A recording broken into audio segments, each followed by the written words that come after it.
Hey, I'm Alice. And I'm Jack. And in today's video, we're going back to Manteo one last time to take a quick look at the restaurant that we ate at while we were there on our recent trip. Colony Brewery and Cafe. Yeah, this restaurant's right in the middle of downtown Manteo. It's got a really cool small town feel. There's lots of nice restaurants, stores, bed and breakfasts. And there's even a waterfront boardwalk area that we'll give you a look at here in a minute. Very quaint little town. So Lost Colony is known for their fresh local seafood and their steaks. They had a real variety of food. Lots of salads, soups, appetizers, even some quesadillas and tacos, sandwiches and wraps.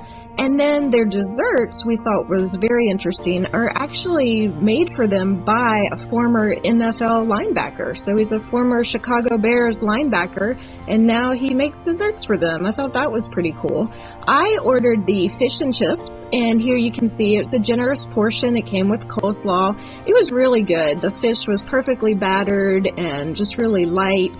Jack got a burger, and I believe I took a bite of that. I usually try to sneak a little bite sometimes. It looked really good. He said that he enjoyed it as well. We were actually too full to try the dessert, but I thought the food was really good. So in addition to being a cafe, Lost Colony is also a well-known brewery. They make 8 different types of craft beer, and all of their beers are named after the local area on the Outer Banks, and they're sold in over 50 locations on the Outer Banks. And they've won medals in the World Craft Beer Championships, which I didn't even know was a thing, but they're very well regarded. They also sell t-shirts. You can see here on their website and at their restaurant based on their 8 craft brews that they sell. Across the street from the restaurant is the Waterfront boardwalk area. There are other shops and restaurants all along this area, and there's a lot of parking for boats, so visitors and locals can come by boat, park here, and enjoy the waterfront area. And then as you walk down the waterfront, you get to this monument.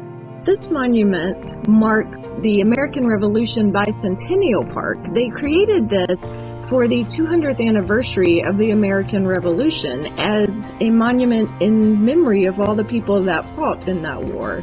And then on the other side of the monument, you see that locals call this area Jules Park. It's named for a former mayor. And then behind this, there was also a playground area. We didn't get footage of it. It was closed at the time due to COVID, but that would be a fun place for kids to play while you explore the boardwalk. And at the end of the pier is the Roanoke Marsh's Lighthouse. This looks different from most of the lighthouses you find in the Outer Banks. It is a river lighthouse, not an ocean lighthouse, so it's a lot shorter. It doesn't have to be seen from as far away. And this was actually built in 2004. It is a rebuilt replica of one that was originally built in 1877, but it was torn down in the 1950s and bought by people who were going to move it onto private land nearby.